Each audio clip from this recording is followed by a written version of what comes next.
안녕하세요. 전 어릴 적부터 음악적 감각이 뛰어나 온갖 콩쿠르에서 피아노 부문 대상을 휩쓸었고 원하던 대학 음대에 수석으로 합격을 했어요. 외국 유명 대학에서도 장학금을 준다고 오라기에 3학년까지만 마치고 유학을 갈 생각이었죠.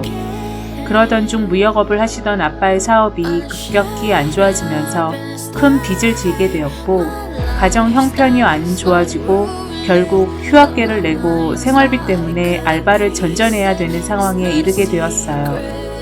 그러다 친구 소개로 템프로라는 곳을 가서 면접을 보게 되었고 선뜻 내키진 않았지만 당장 한 푼이 아쉬웠던 저는 마담 언니가 100만원짜리 수표 10장을 꺼내놓으며 당장 내일이라도 일하자는 소리에 눈 한번 질끈 감고 그때부터 템프로에서 일하게 되었어요. 1000만원 먼저 당겨받고 마담 언니가 한 달에 20일만 근무하면 된다는 조건도 좋았고 하루에 룸 6개만 뛰면 된다기에 친구와 저는 열심히 춤추고 노래하고 술 마시고 새벽 5시까지 일을 했죠. 다행히도 마담 언니가 신입이라 데뷔시켜준다고 손님들에게 저를 팍팍 밀어준 덕에 개인 팁만 500원 더 벌었어요. 부모님에겐 피아노 광고 찍었다고 거짓말하고 버는 돈은 거의 다 부모님께 갖다 드렸고요. 텐에 다니다 보니 메이크업, 헤어, 의상비까지 한 달의 비용이 좋기 500 이상은 나가길래 집에 생활비 드리고 나면 100만원 남짓, 교통비 겨우 남더라고요. 그래서 한 달 30일로 풀로 뛰었죠. 첫 데뷔치고는 지명도 금방 생기고 하루에 룸을 8개에서 9개씩 뛰니 2달 만에 월급이 1,500으로 뛰게 되었어요. 문제는 술이었는데 다행히 아빠 닮아서 술이 좀 센 편이라 술 작업도 늘었고 귀여워 보이는 외모에 청순이 콘셉트였던 제게 꽂힌 오빠들이 이방 저방 안 뛰어다니게 할 정도로 하루 팁 다 대주고 한 방에서만 술 마시고 놀게끔 돈 많은 오빠들 덕분에 편하게 일할 수 있었어요. 템프로는 그때까지만 해도 제겐 구세주였죠. 점점 돈의 노예가 되는 건 꿈에도 생각 못했지만요. 그러다 지명 손님들이 대낮에 백화점으로 불러내서 나가면 가방, 신발, 시계, 주얼리 등 명품 선물을 해주면서 쇼핑도 실컷 시켜주었어요. 부모님께도 매월 생활비를 보내드렸고 사실 아빠가 이렇게 큰 돈을 어디서 벌어오냐고 하시면 피아노 작곡해서 벌었다고 거짓말하기도 하고 피아노 레슨하고 받은 돈이라고 둘러대기도 했죠. 그리고 아무래도 밤일이다 보니 부모님께는 곡 작업으로 밤샘 작업이 많아서 당분간 대학 선배 언니네에서 머무르겠다고 허락을 받고 집을 나왔어요. 그리고 마담 언니가 구해준 강남 월세방에서 생활을 했죠. 주말에 집을 가면 아빠는 제게 조금만 버티라고 다시 음대에 복학시켜주겠다고 하시면서 사업 재개를 위해 열심히 사람들을 만나시는 것 같았어요. 우리 가족은 아빠가 무너지지 않는 모습만으로도 큰 힘이 되었죠. 그렇게 6개월간 템프로에서 근무를 하고 다행히도 2학기부터는 복학하고도 남을 만큼의 돈이 모여졌어요. 집에도 생활비는 어느 정도 갖다 드린 상태라 마담 언니에게 이제 좀 쉬겠다고 말을 했더니 한참 성수기에 쉬면 어떡하냐고 일주일만 더 나와달라고 하기에 다시 밤에 출근을 했어요. 평소에 제가 귀엽다며 저를 보러 오시는 손님이 한 분 계셨는데 그분은 아빠뻘 정도 되는 꽤나 나이 많은 아저씨셨어요. 부인은 바람나서 집 나가고 23살 딸을 혼자 키운다고 하시며 본인을 돌싱 아저씨라고 말씀을 하셨죠.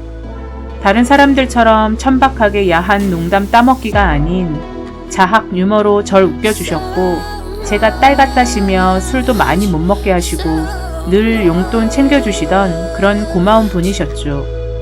전 그분께 일주일 정도만 근무를 하고 다시 학교로 복학한다고 말씀을 드리니 잘됐다고 축하한다고 하시며 그만두기 전에 한 번 더 오시겠다고 약속하시더라고요. 그래서 전 알겠다고 인사드리고 룸에서 나왔죠. 그리고 마지막 출근날 가게 언니들과 송별회도 할 겸해서 마담 언니가 일찍 가게를 닫으려고 하던 찰나 대형 룸에 큰 손님 4분이 오셨다고 지배인 오빠가 말을 하더라고요. 그리고 저를 가리키며 안에 계신 분이 절 찾는다고 하더라고요. 그래서 전 알겠다고 하고 방문을 열며 손님들께 인사를 드리는 순간 정말 뱀 앞에 개구리처럼 온몸이 굳어버리고 말았어요. 저와 눈을 마주친 사람은 바로 아빠였어요. 그리고 몇 초간의 정적이 흘렀죠. 절 찾으신 분은 그 돌싱 아저씨셨고 그분은 알고 보니 아빠의 사업 파트너셨던 거예요. 같이 일하시던 분들이 회식한다고 저를 보러 이 가게에 오셨던 거죠. 전 아무 말도 못한 채 가방만 챙겨 들고 후다닥 가게를 빠져나왔어요. 입술이 바짝 마르고 손이 바들바들 떨리는데 아빠한테 전화가 오더라고요. 전 차마 전화를 받을 수 없었고 원룸에 도착해서 계속 울리는 전화기를 꺼놓고 냉장고에 있는 소주를 꺼내서 마시며 자버렸죠. 그리고 오후에 일어나 핸드폰을 켜보니 아빠가 문자를 보내셨더라고요. 예은아, 대충 상황 알겠다. 엄마에게 말하지 않을 테니 아빠에게 연락 줘. 라고요.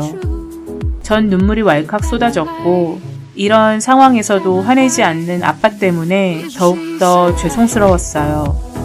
피한다고 될 일도 아니었기에 전 아빠에게 전화를 걸었고 집 앞 근처에서 아빠를 만났어요. 예은아, 아빠 사업이 그렇게까지만 되지 않았더라면 네가 그럴 일은 할 필요가 없었을 텐데 너무 미안하다. 아빠가 더 이상 묻지 않을게. 이제 아빠 일도 조금씩 잘 풀리고 있으니까 학교 갈 준비만 열심히 해. 알았지? 아빠, 죄송해요. 몇 번만 일하고 그만둬야지 하다가도 돈 때문에 그 유혹을 뿌리치지 못했어요. 그리고 전 하염없이 울기만 했죠. 괜찮아, 예은아. 너 집에 생활비 보탠다고 그동안 술 마시고 잠 못 자고 그랬을 텐데 몸 상한 건 아니지? 네, 괜찮아요, 아빠. 그리고 저 거기 그만뒀어요. 아휴, 그래, 잘했다. 이 일은 너하고 아빠만 아는 평생 비밀이야. 알았어? 네, 아빠. 그렇게 전 템프로 생활을 접을 수 있었고 아무 말 없이 덮어준 아빠에게 너무 죄송했어요. 아빠의 마음은 저보다 더 아프고 괴로우셨을 거예요. 그렇게 전 다시 학교에 복학할 수 있었고 여지껏 뒷바라지 해주신 부모님께 감사한 마음을 갖고 살고 있어요. 그리고 지금은 유학을 준비하고 있네요. 앞으로 제 앞날엔 꽃길만 있길 바라는 마음입니다. 감사합니다.